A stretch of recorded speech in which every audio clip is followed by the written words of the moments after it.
आत्मा क्या होता है, परमेश्वर की आराधना क्या, इसको हमें जानना है। भूत-प्रेत का आत्मा क्या होता है, परमेश्वर की आराधना जो हम कर रहे हैं वो क्या होता है।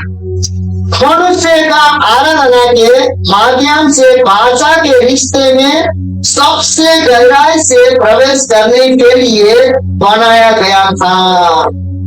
जो परमेश्वर की आराधना करने के लिए ही भाषा के स्थान में, मतलब भाषा का स्थान मतलब तोड़ क्रिया कसम हम करते वो जानते तो लेकिन हम करते वो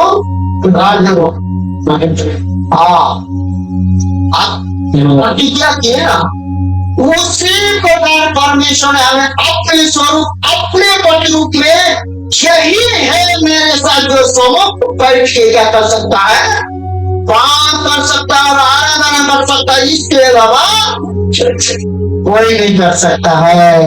परमेश्वर का ऐसा प्रतिज्ञा का व्यक्ति हम लोग क्या है, न तो स्वर्गदूत, न तो पृथ्वी का, न तो जानवर, न तो गाय, न तो बैल, न तो कुछ भी नहीं, बस केवल प्रतिज्ञा के बाद हमें कौन था, मनुष्य और परमेश्वर। बस और क्या होता है, मनुष्य के आराधना के माध्यम से भाषा के रिश्ते में सबसे गहराई से प्रवेश करने के लिए बनाया गया था। भजनकार हमें बताता है परमेश्वर अपने लोगों की स्तुति में वास करता है। क्या करता है, बस एक तो छीनने जाता, इसको बिना बोले उसके चक्कर में फंसे करके।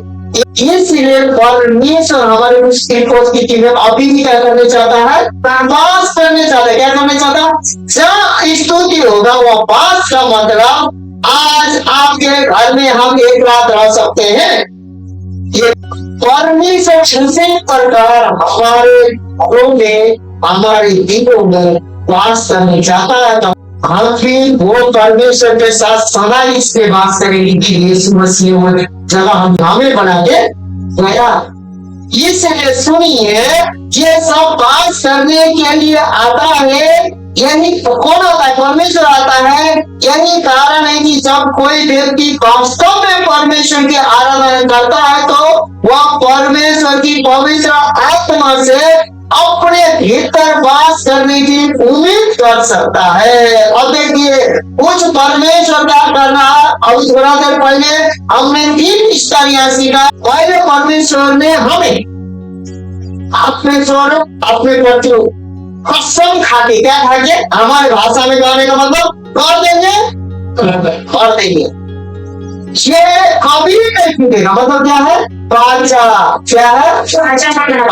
तो परमेश्वर का भी प्रतिज्ञा जो वाचा था, शैतान ने क्या कर दिया, क्या कर दिया, परमेश्वर को ठीक नहीं लगा। क्या ठीक नहीं लगा, परमेश्वर को ठीक नहीं लगा। उसके बाद दूसरा ने बोला कि सुनो, अब जो कोई विश्वास करके स्तुति और आराधना करेगा, पहला स्तर क्या हुआ, टूट गया।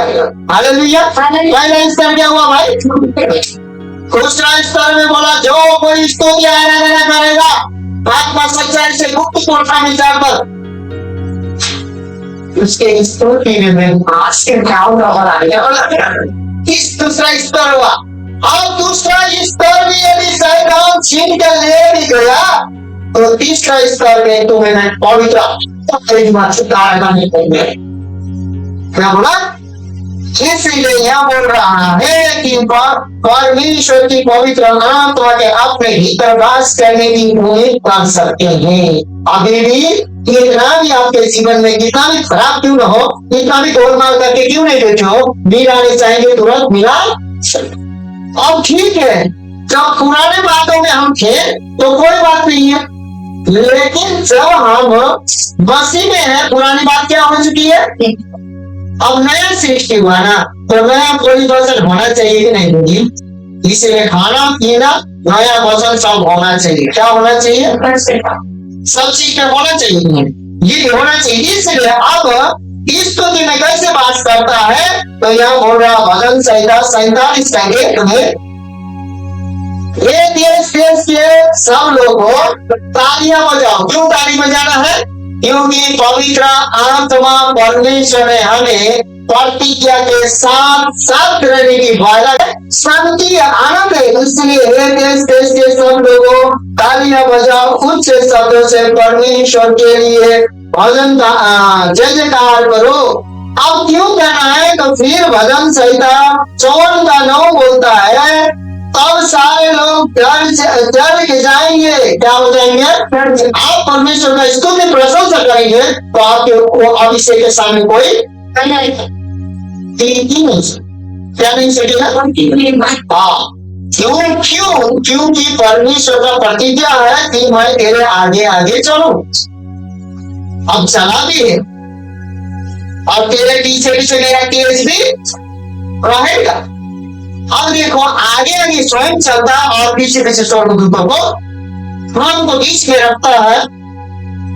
परमेश्वर के पास आने के बाद ना, परमेश्वर इतना जलनखोर है कि आपके बीच में कोई आने नहीं है। क्या नहीं आने देगा? अब हमने जो पहली इनके कहानी को सुने, वो एक यहूदी था, वो विश्वास किया और 3 साल गुप्त में रहा विश्वास। क्योंकि यहूदी लोगों में जो भी दूसरा मौजब को करे तो पत्थर को चढ़ा के मार लगा। अब वो इसका कुछ कारण से वो अमेरिका आया। वो क्या बोलती है, यहूदी जाति, उसका पिताजी को कुछ हुआ तो अमेरिका में आने के बाद भी उसका पंथ धर्म यहूदी मानना ही है, पहली बलि चढ़ाना है। जैसे आप अभी जानते हैं मोहम्मद ने लिखा ना, मोहम्मद अली ने क्या लिखा है? कौन लिखा? क्या लिखा है?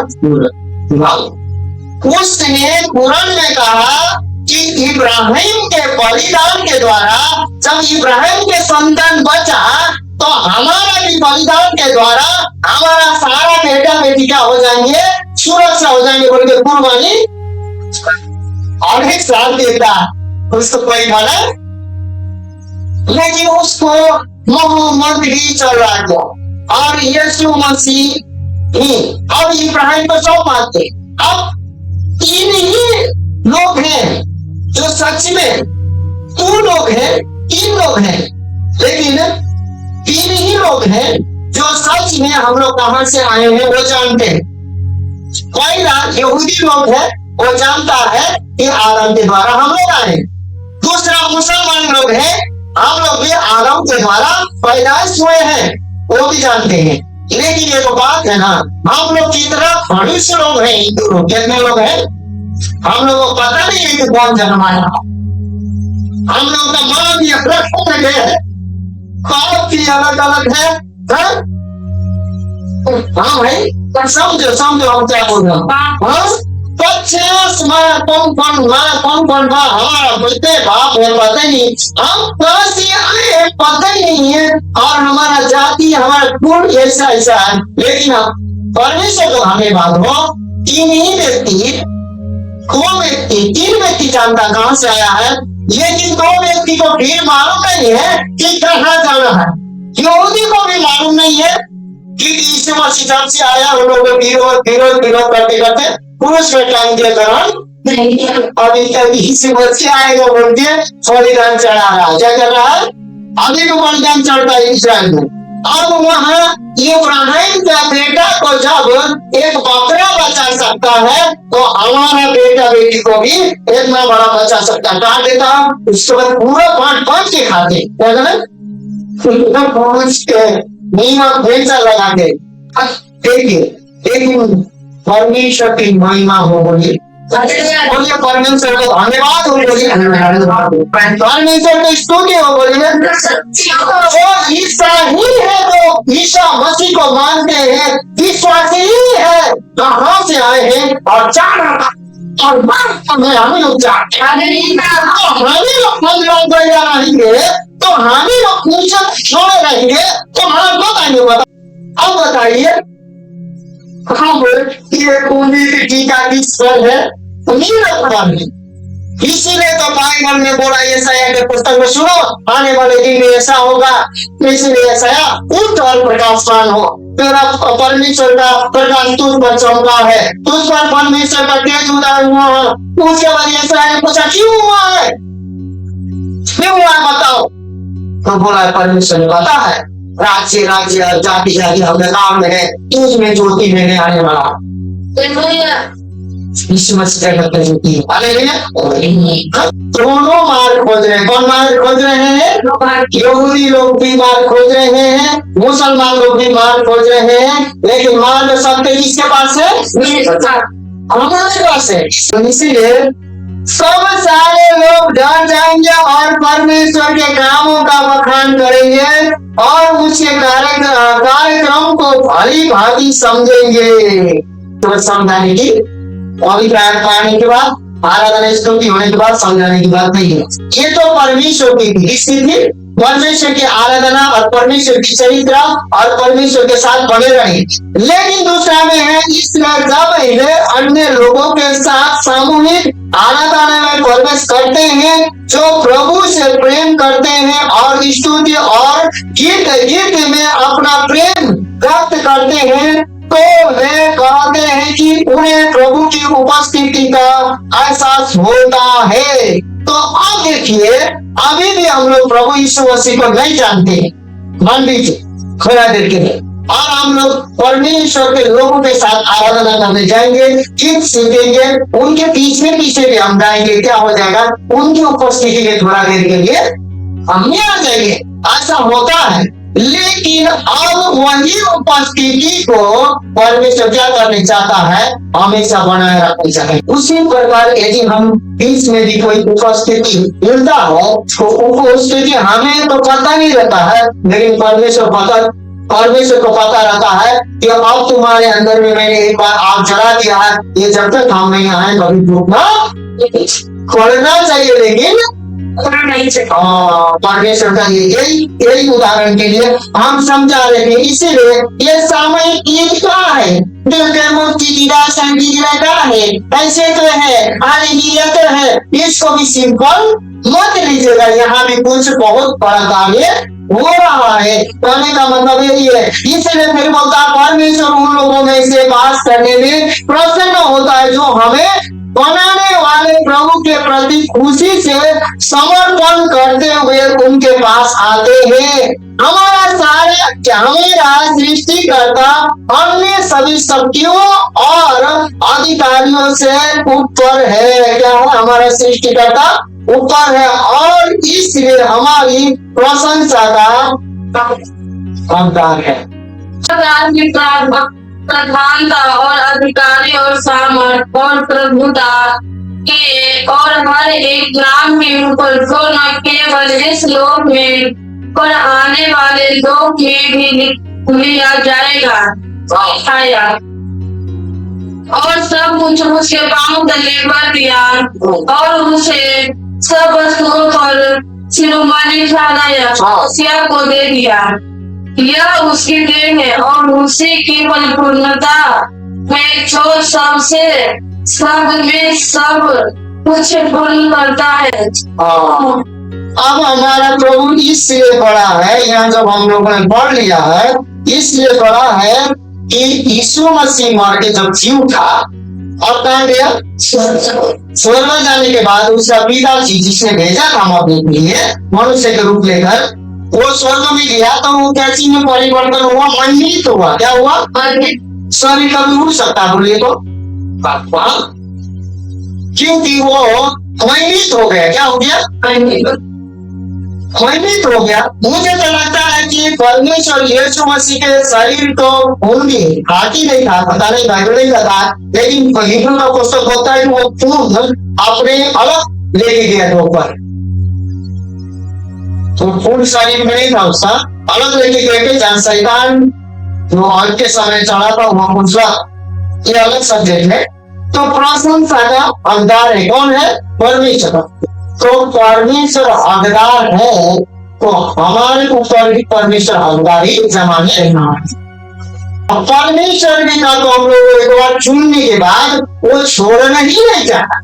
इसीलिए आपको क्या कहा पता है? हम लोगों को वचन मिला था, सुनो मैं ऐसा परमेश्वर हूँ, तेरी माँ तेरी बाप दोनों छोड़कर मतलब बोल भी सकते हैं, कहीं भी जा सकते हैं, लेकिन हम तुमको अब देखिए खतरा है कि नहीं बोलिए, अब छोड़ता ही नहीं है। अब कहाँ जाके ये विचार करे, कहाँ जाके दारू पिए, कहाँ जाके गुटखा खाए, कहाँ जाके सिगरेट पिए, कहाँ जाके खैनी खाए। बहुत क्या बोलते, बहुत परेशान है। क्या है, कहाँ जाके चुगली करे, कहाँ जाके लड़ाई झगड़े। अब पूरा गाली बकने का मन है, मुंह नोच रहा, ये सारे बात है। इसीलिए अब परमेश्वर को उपस्थित होगी, ये सब नहीं होगा। इसलिए शैतान आपको धीरे धीरे धीरे धीरे वो जो है ना, इस आगे पीछे पीछे स्वर्गदूत है, आगे के परमेश्वर का क्या है, वो है। इसीलिए किनारे में खड़ा रहता है, क्या रहता है।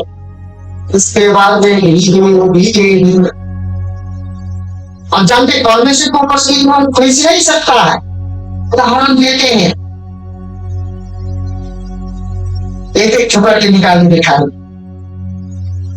ये तेरे लिए गाली है, ये तेरे लिए पैसा है, ये तेरे लिए छुट्टी है, ये तेरे लिए लड़की है, ये तेरे लिए ये है, ये करके दिखाएगा। उसके बाद हम स्वतंत्रता है, क्या है, हम स्वतंत्रता है। वो गला पकड़ के नहीं ले जा रहा, शिकड़ बांध के नहीं ले जा रहा, ताकि पीछे सुरक्षा दे रहा, आगे क्या दे रहा, अब नहीं चल रहा। हम उस रिश्ते से निकल सकते। उसके बाद निकलने के बाद जो तांडव होगा, उसके बाद दोबारा वो नहीं लेगा। क्यों, क्योंकि चरण खोरे हो, मैं चरण रखने वाला परमेश्वर हूँ। इसीलिए भाई बहन जो विश्वास से चल रहे हो ना, चलो, क्योंकि एक बार निकाल देगा। शैतान आपको हाथ डाल के किसी प्रकार से, लालच से, आलोक से, किसी अंगना के किसी के बात सुन के, किसी भी प्रकार से परमेश्वर के उपस्थिति से, उसके करार से निकाल देगा, तो दोबारा प्रवेश कर आएगा नहीं। फिर प्रवेश करने के लिए आपको पूरी रीति से पश्चाताप करना होगा, थर थर कांपना होगा। तो पहला अनुग्रह आप लोगों को सबको मिल रहा है, इसको क्या किए मत। इसलिए बोल रहा है कि हमें, इसलिए परमेश्वर ने हमें इस तरह से बनाया है कि आराधना के माध्यम से आत्मा हमारे भीतर, किसके माध्यम से, आराधना के माध्यम से आत्मा हमारे भीतर मतलब अंदर वास करती है। और हमारे लिए यह देखना आसान है कि जब हम परमेश्वर की आराधना करते हैं तो वहाँ आत्मा निश्चित रूप से पवित्र आत्मा है। परमेश्वर की आराधना करते हैं, परमेश्वर की वचन पढ़ते हैं, प्रार्थना करते हैं, हम जो भी करते हैं अच्छा से कर रहे हैं परमेश्वर की नजर में, परमेश्वर की नजर में, तो पक्का है कि हमारे अंदर कौन है, पवित्र आत्मा है। क्योंकि पवित्र आत्मा ही हमेशा परमेश्वर को क्या करता है, रिझाता। अब हमारे पीछे पीछे का मतलब है, पहले जब आग का जो खंभा रख दिया था परमेश्वर ने पीछे, रात में आग का खंभा, दिन में वही बादल का बन जाता। चीज तो एक ही था, क्या था, सिर्फ परिवर्तन होता था। उसी प्रकार वो पवित्र आत्मा है, परमेश्वर हमारे पीछे रखा है। और हमारा जो विश्वास है, अभी जो विश्वास है परमेश्वर यहाँ नहीं कहा है, अभी हमारा जो विश्वास है ना, इसी को वो रग मंगाना चाहता है। क्या करना चाहता है, इसीलिए यहाँ बोलता है आत्मा है। फिर परमेश्वर की आत्मा सबसे पहले लोगों को उनके हृदय से आने वाली चीजों को पूरा करने की शक्ति से सुसज्जित करती है। ये कार्य सुरक्षा और आशीषों का नामकरण के अंतर्गत आते हैं, जो उनकी भाषा के प्रावधानों मतलब प्रावधानों की अभिव्यक्तियां है। मतलब जितना भी हम जैसा पवित्र आत्मा के अनुसार कार्य करते हैं, तो वो भाषा में बदल जाता है। क्या बदल जाता है। और ये भाषा कैसे होता है पता है, जैसे कि पता है कि अब पास्टर आपके पास आ रहा, आपके पास आ रहा, आपके पास आ रहा, चंगाई करता आपके पास आ रहा, तो ऐसे जब भाषा कैसे कटेगा होता है, तो आप उसका वचन सुनते हमारे वचन ध्यान से सुनते हैं, उसके बाद ये भाषा है, ये शब्द है। अब मैंने ये शब्द बोला, आपने इस शब्द को क्या किया, यही भाषा बन जाता है। इसलिए चंगाई, छुटकारा, दाना प्रकार का आत्मा भागना बड़ी बात। अब लेकिन जानते हैं वो शैतान ऐसा करने रहता है, आपको पीछे से भी आगे से भी आपका जगह है, खाली है क्या, लेकिन उस जगह से आपको हटा देता है, महिमा की जगह से क्या कर देता है। उसके बाद जब महिमा की जगह से हटा कर अब उस प्रतिक्रिया का जो उसे निकाल देगा, उसके बाद हमारे पास तो बचेगा वो है शब्द, लेकिन आपके पास रिसीव करने की जगह में आप नहीं है। आप कहाँ है? कवर जगह में। क्या बोलते हैं? कवर में नहीं बोली, क्या बोली? आप गलत जगह। हालेलुया।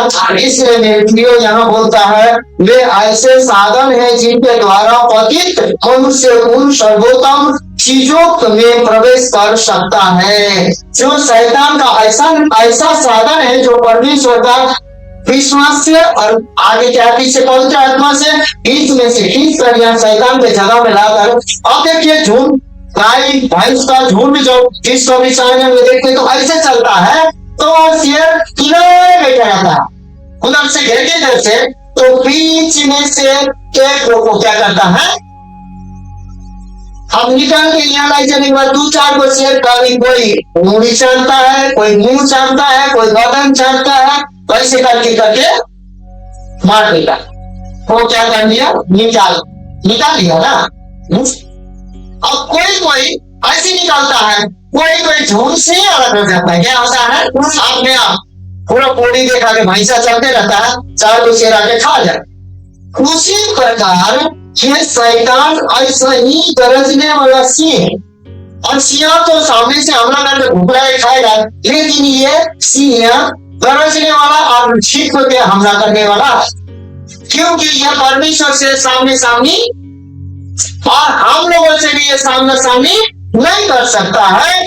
तो ऐसे करने के बाद उसको क्या फायदा होता है? वे ऐसे साधन है वो शैतान का जिनके द्वारा पतित मनुष्य उस सर्वोत्तम चीजों में प्रवेश कर सकता है जिन्हें परमेश्वर ने अपने लोगों के लिए तैयार किया है। और पतित जो मनुष्य है शैतान के द्वारा क्या हो जाता है? शेर आपको मैंने क्या बोला था? छीना जा सकता है, लेकिन शेर के मुंह से बचना असंभव है। लेकिन हालेलुया भाई, यदि हम चिल्लाते हैं तो वो जगह में स्वयं हम वहां पहुंच जाते हैं। उनका शक्ति परमेश्वर का खींचने का शक्ति और विश्वास है। हम यदि चिल्लाते और चिल्लाते पछताए करते हैं तो यहाँ पहुंचने का शक्ति है। अभी आंटी जो यीशु करती है तो यहाँ पहुंचने को उसके पास शक्ति है, संगति में रहने की शक्ति है। बस उसको क्या करना, शैतान को क्या करना? पतित आदमी के लिए भी रास्ता तो अभी भी है, लेकिन पतित होने के बाद तुम फिरोगे। बोले क्या बोलेगा? पहला हुआ ढूंढते हुए मैंने नहीं चुना, तो मैंने परमेश्वर को नहीं ढूंढा, लेकिन परमेश्वर मुझे चुना है। लेकिन कोई बात नहीं, एक बार चुना, लेकिन हमको शैतान क्या करने चाहता? पतित करने चाहता। पतित करने के बाद अपने से लौटना पड़ता है। तो यह बोलता है जिनके द्वारा पतित मनुष्य उन सर्वोत्तम चीजों में प्रवेश कर सकता है जिन्हें परमेश्वर ने अपने लोगों के लिए तैयार किया है। परमेश्वर ने 2 बार अभी हमें पश्चाताप करने के बाद समय दिया है, और बोलता है कि जैसे कि हम अब देख सकते हैं आराधना की उससे कहीं आगे जाती है, जिससे कई ईसाई समुदाय आराधना शब्द से समझते हैं, यानी सामूहिक प्रशंसा और भक्ति। हाँ, यही आराधना है, लेकिन आराधना सामूहिक भजन से कहीं बढ़कर है। बोल रहा है कि कहीं बढ़कर क्या है? तो ये सबसे बढ़कर आराधना स्तुति गाना से बढ़कर कहीं ये सबसे बड़ा क्या है कि परमेश्वर अपने भाषा के अनुसार उसका शब्द हमारा शब्द मिला देना चाहता है। क्या करना चाहता है? अब परमेश्वर ने जिंदगी में बहुत गाड़ी तो परमेश्वर ने कभी से जाने होगा, क्योंकि बाइबल में ऐसा लिखा ही। तो सुनिए, परमेश्वर का जो पवित्र आत्मा पतरस यूहन्ना प्रेरितों के पास आया तो उनका भाषा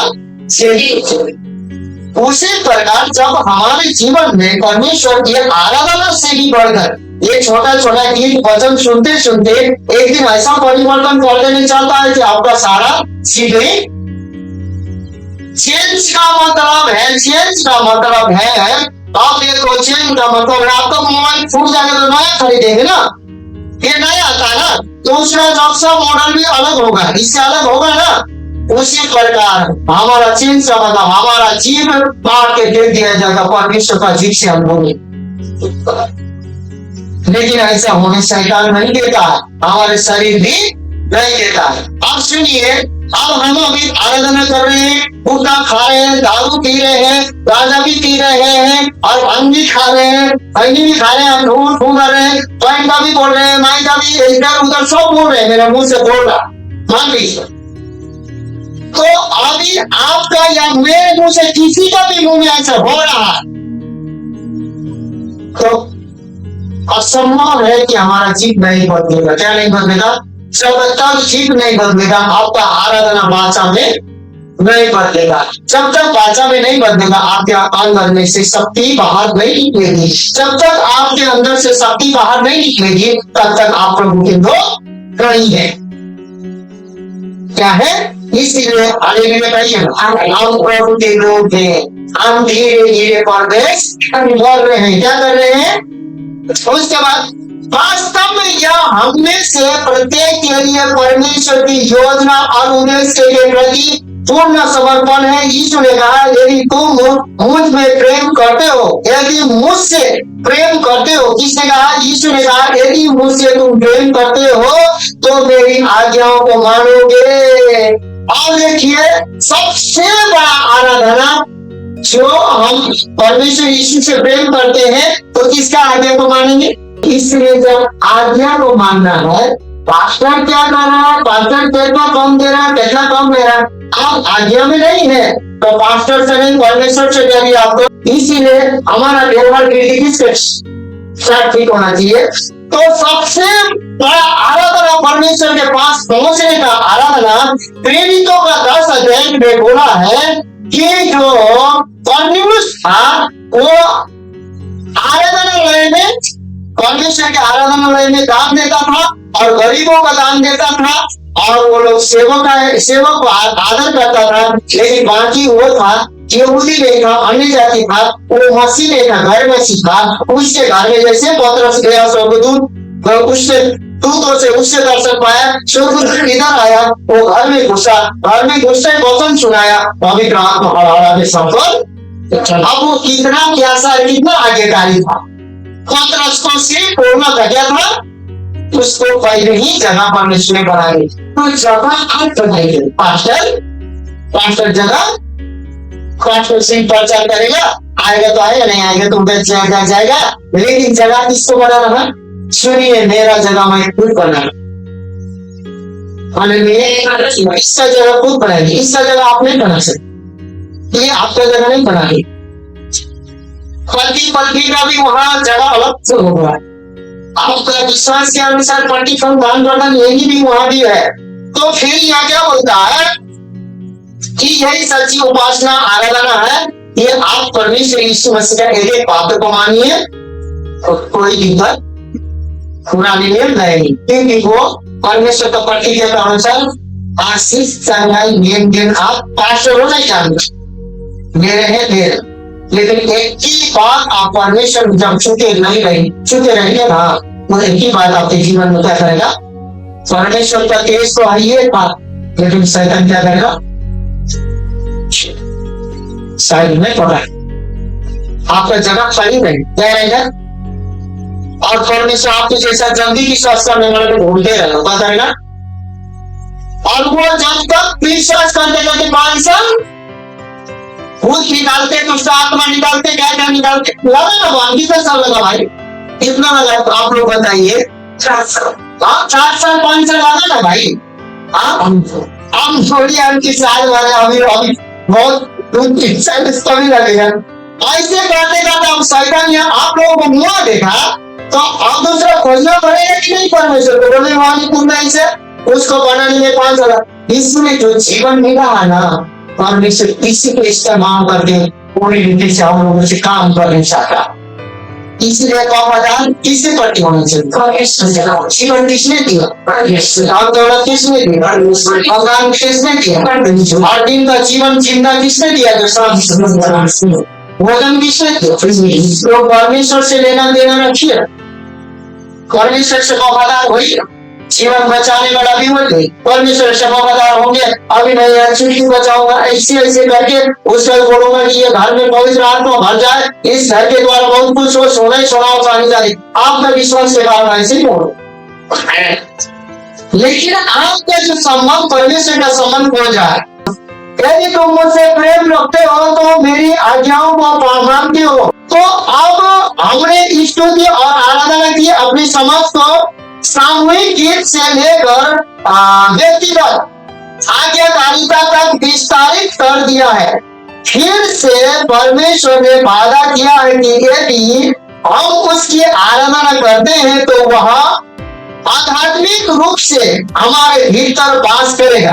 आध्यात्मिक रूप से मतलब और लोग नहीं समझेंगे और आप भी नहीं समझेंगे, जिसके अंदर वास करेगा वही समझेगा। हालेलुया। आपके बगल में यदि पत्नी भी सुतल रहेगी तो वो नहीं समझेगी, लेकिन आप आराधना आध्यात्मिक रूप से वो परमेश्वर के अंदर में वास करता है और वो आध्यात्मिक रूप से परमेश्वर के अंदर में वास करता है, परमेश्वर को रिसीव करता है, तो वो परमेश्वर के अंदर उसका पवित्र आत्मा वास है, इसमें जीवन वास है। तो इसके अंदर आध्यात्मिक आत्मा है, तो वही आध्यात्मिक आत्मा ये जिसके जिसके जीवन में हाथ रखेगा, जिसको जिसको बोलेगा वो आत्मा प्राप्त करेंगे। लेकिन कौन प्राप्त करेगा?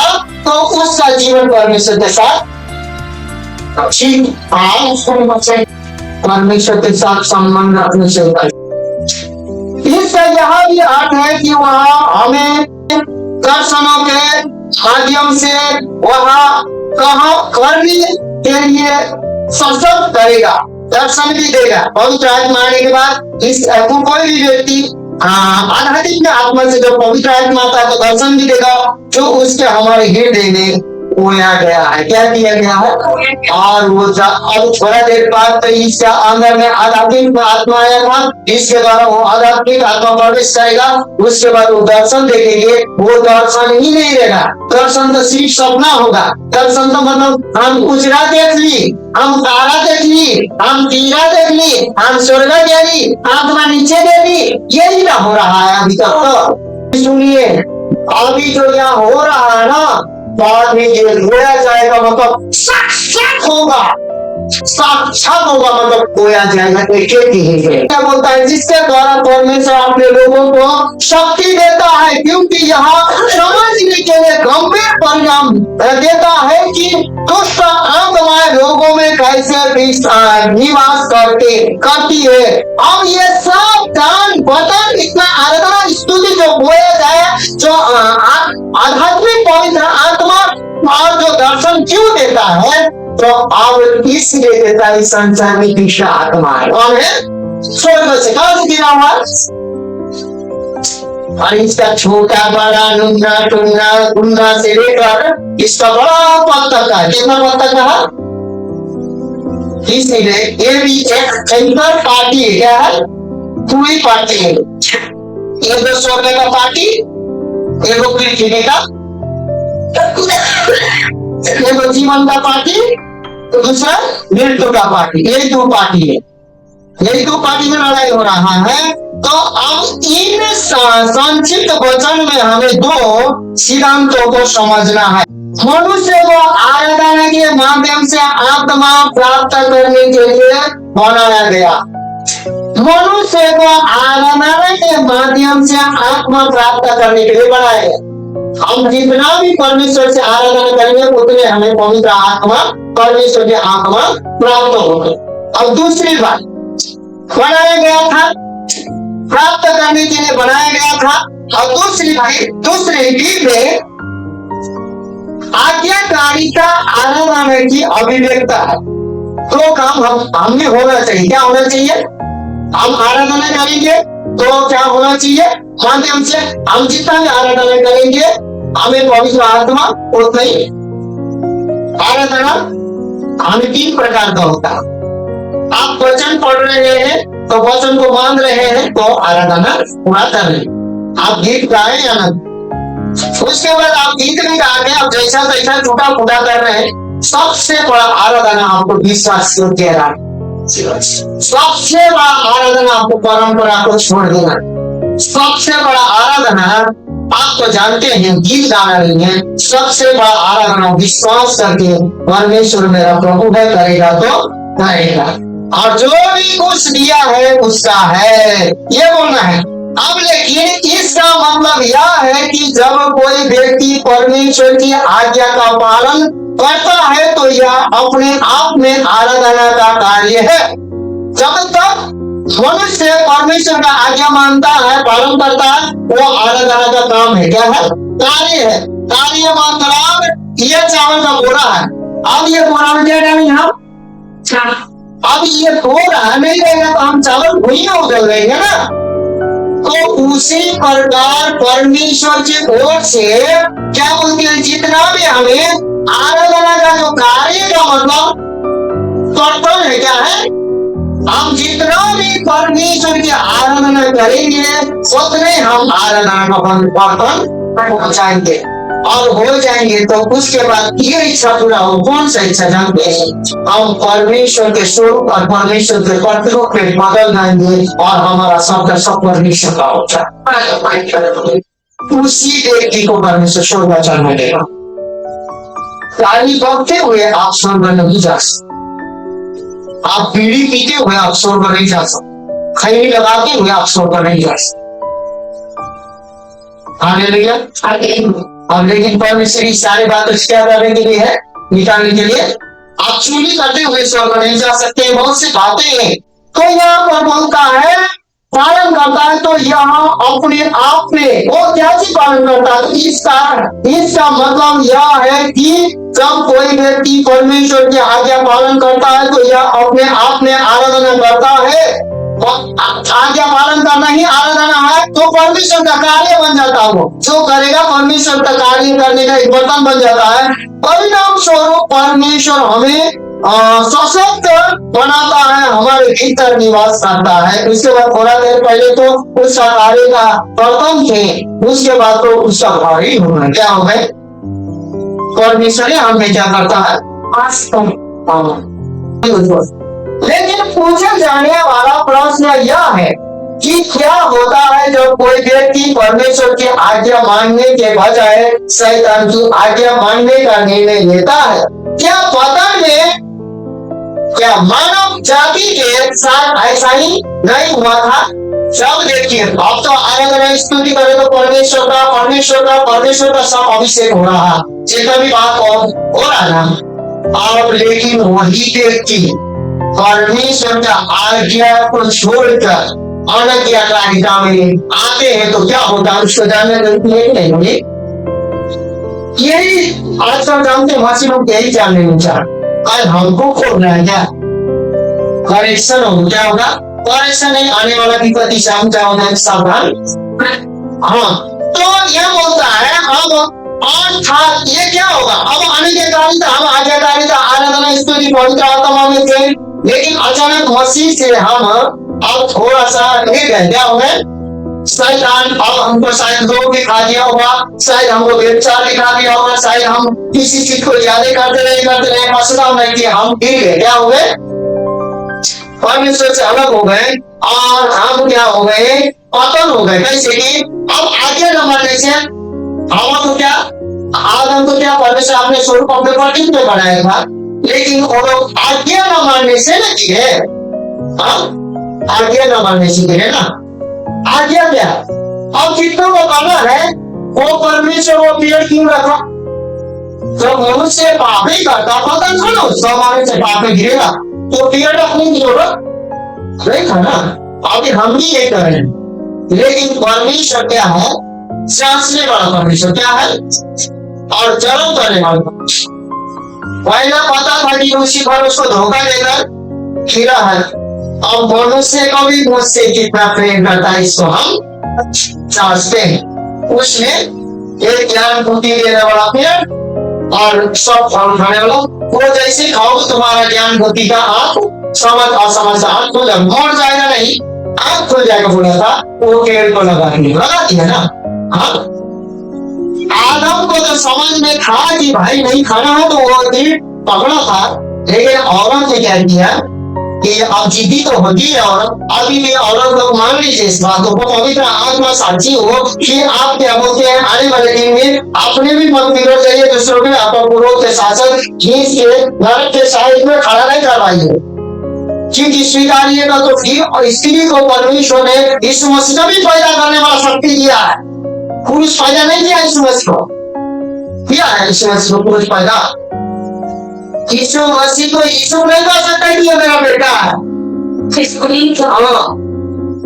सकता है वो मेरा बेटा है, लेकिन मरियम कह सकती है नहीं मेरा बाप आता है, इसलिए जीवन मृत्यु पैदा कर सकती है जीवन में, लेकिन अब वो जीवन के फल को क्या किए, मरियम ने क्या किया, ठीक है जो परमेश्वर चाहता है उसको मैं ग्रहण करती हूँ, पवित्र आत्मा से मैं गर्भवती होंगी ना, इसलिए मैं चिंता नहीं करूंगा कि समझते हैं क्या बोलता है, लेकिन परमेश्वर की इच्छा, लेकिन उसने परमेश्वर से प्रेम किया तो जीवन जन्मा यीशु मसीह जन्मा है, लेकिन इसने अपने लाल सर से प्रेम किया, क्या किया, लाल सर से प्रेम किया, ये काफी बहुत अच्छा है, लोग क्या हो शैतान ऐसे कर धीरे धीरे परमेश्वर की उपस्थिति अभी बोले थे पीछे पीछे परमेश्वर आगे आगे परमेश्वर स्वयं इसमें हम लोग निकालने बाद उसके बाद शैतान देखा है पहले क्या देखा है उदाहरण बीच में कौन है, हम लोग है पीछे परमेश्वर के दिन, उसके बाद आदम सुनो कोई फल नहीं खाने के लिए बोला, हाँ वो बीच में से का क्या है, देखो वो फल देखो बोला, क्या बोला देखो, धीरे धीरे शैतान दिखाएगा परमेश्वर को उपस्थिति नहीं दिखाएगा, देख पाएगा, उसके बाद देखो और छू गई, एक ही लालच है, क्या आया वहां से परमेश्वर को उपस्थिति निकल गया, फल तोड़ी उपस्थिति से निकली, हाँ जब उस फल तोड़ी जब खाएगी तो क्या हो जाएगी, तो मर जाएगी, तोड़ी, उसके बाद बहुत लालची मन भावना देता, उसे हाथ में छुई, उसके बाद सुनी, उसे टेस्ट की, उसे 5 काम किया, वहां क्या किया शैतान, आज 5 काम को शैतान, और हमें आंख से क्या आता है, लालच क्या आता है,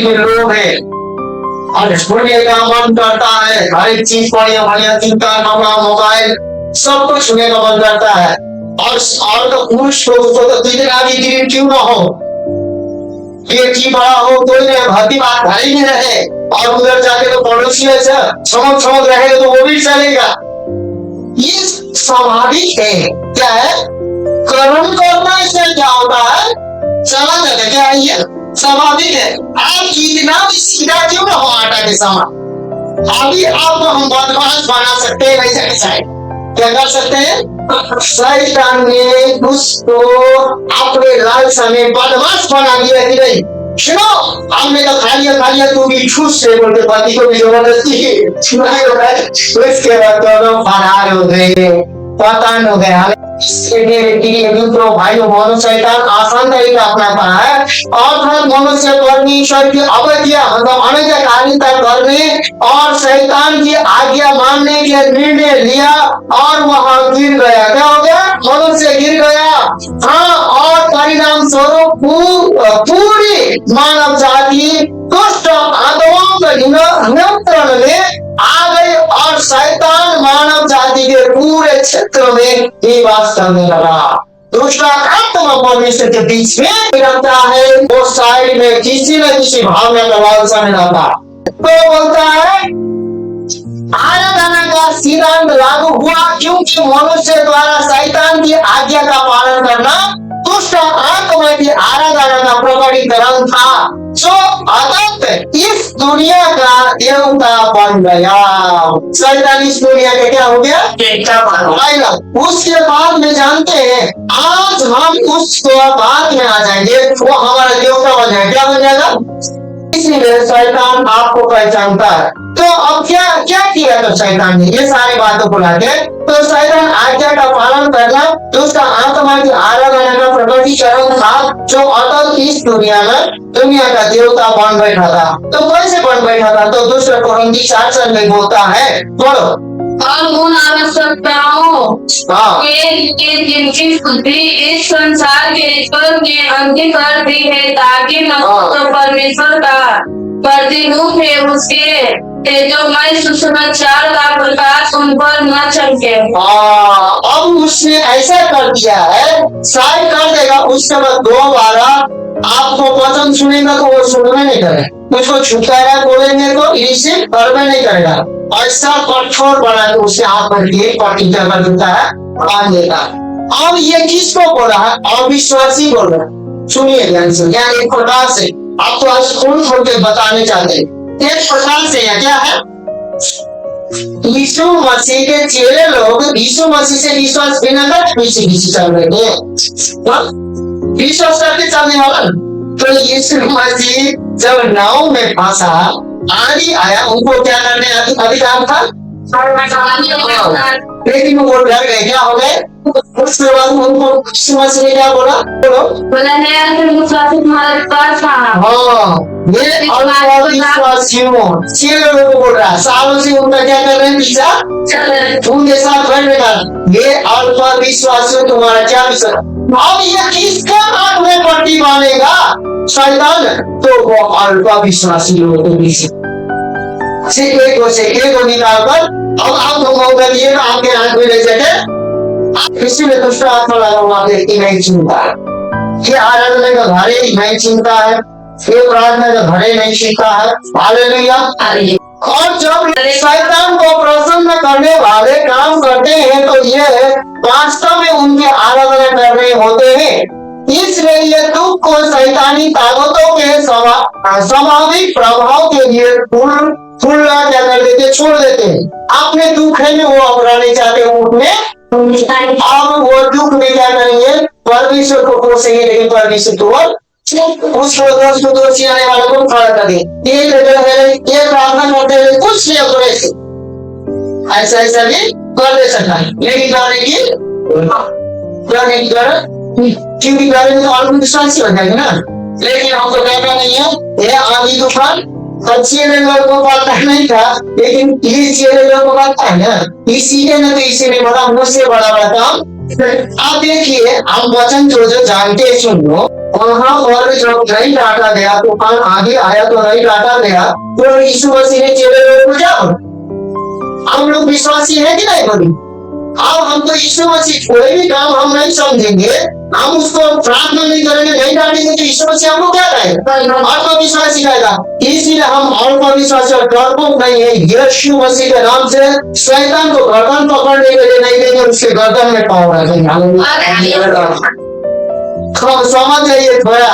इसलिए ये खुद को शैतानी ताकतों के स्वाभाविक प्रभाव के लिए खुला छोड़ देते हैं, साथ ही परिणाम स्वरूप एक दुष्ट आत्मा उनमें निवास करता है। पहले आध्यात्मिक पवित्र आत्मा निवास करता था ना, पहले परमेश्वर का पति किया और परमेश्वर का वायदा और परमेश्वर का वाचा और आराधना निवास करता था।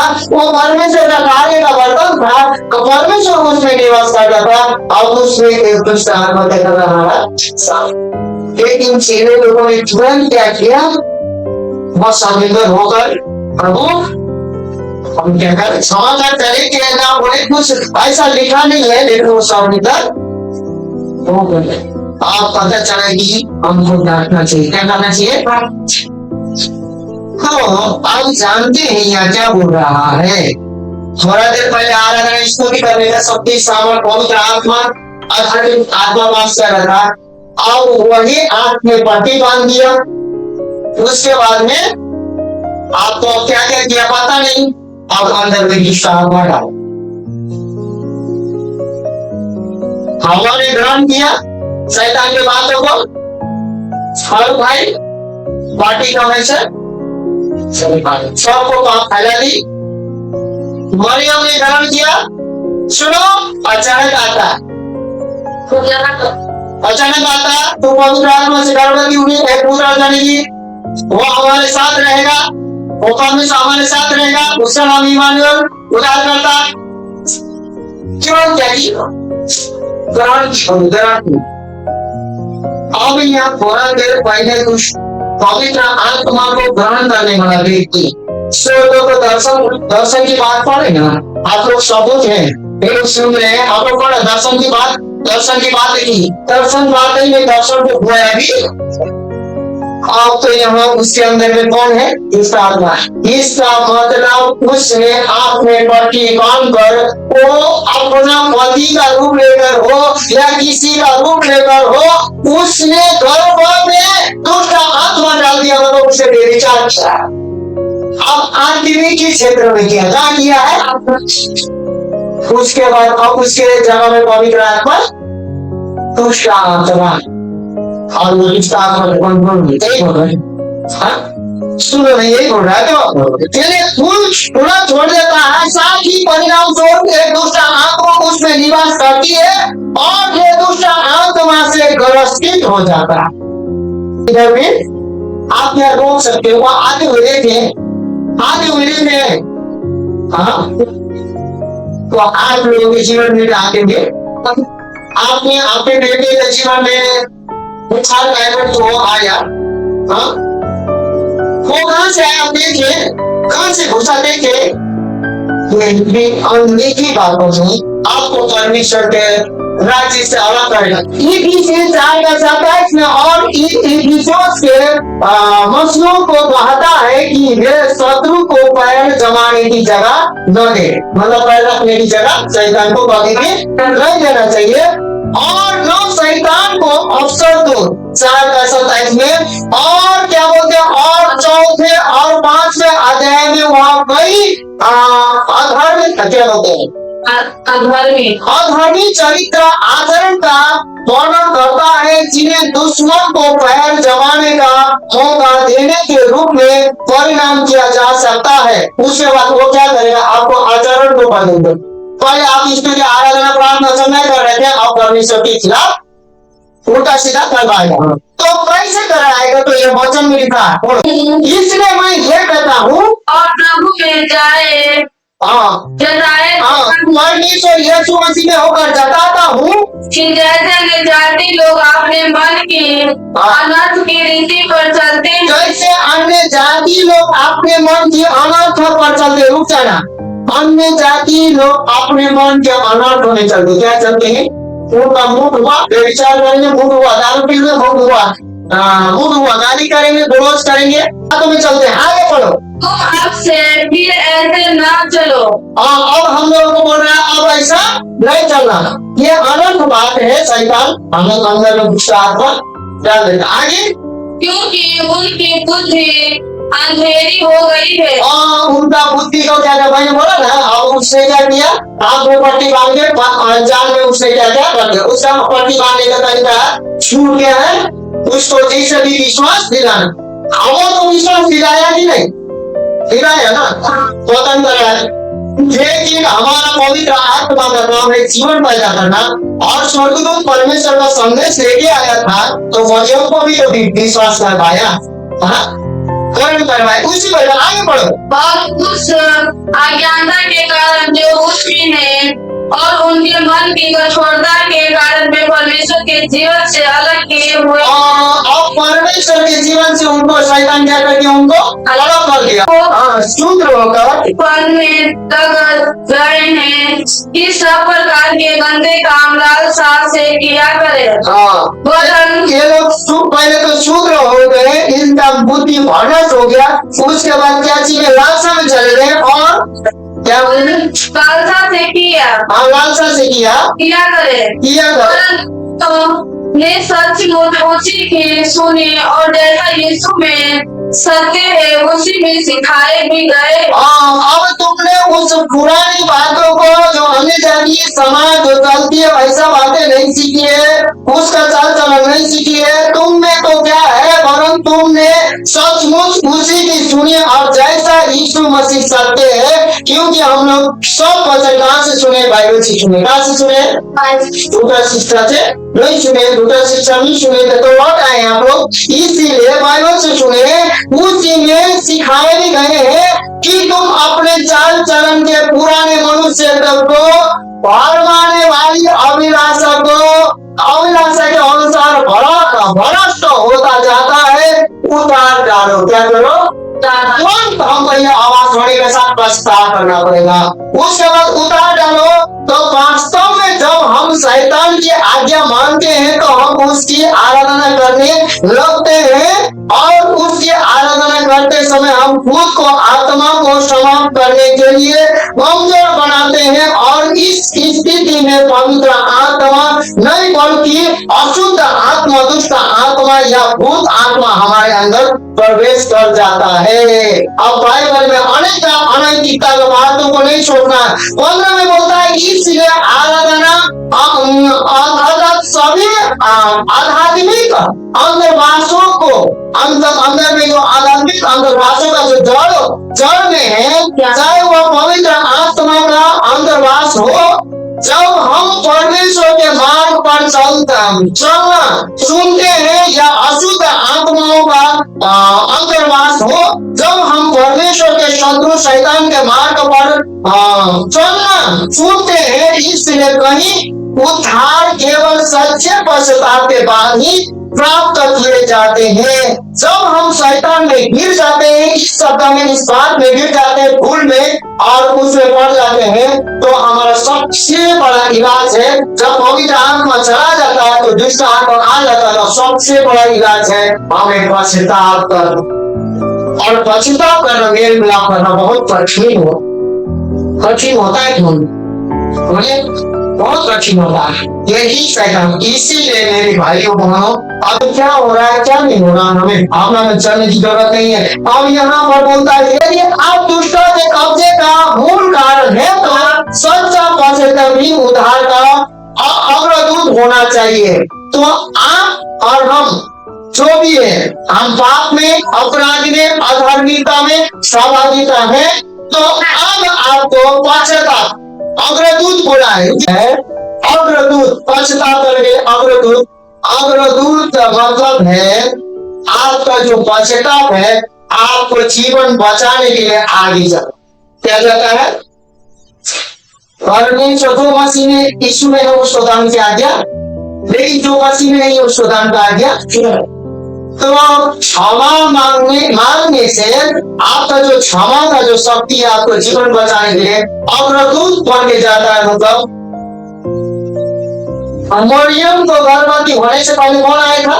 एक प्रकार हमारे अंदर में दुष्ट आत्मा कब्जा कर लेता है, तो हमारे पश्चाताप और मन फिराव के लिए हमारा क्षमा परमेश्वर के सम्मुख दंड करके उसको आशीष लाने के लिए, एक जैसे परमेश्वर की ओर से स्वर्गदूत गया था मरियम के पास, उसी प्रकार यीशु के पास अब हमारा क्षमा आने लगा। हम नहीं जानते, इसलिए क्षमा करना और क्षमा की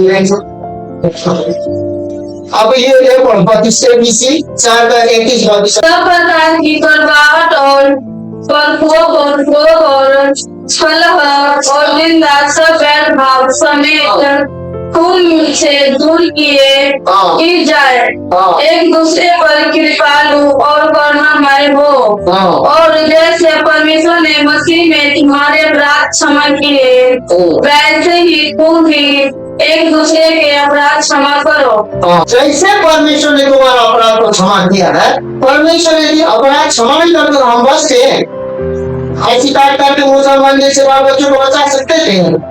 अभी भी वो लोग तेरे भी द्वार है, योगी मेरे द्वार, यीशु मसीह विश्वास किया वो लोग, क्योंकि तुम तो पहले अंधकार थे। पहले हम लोग क्या चीज में थे? अंधकार में थे।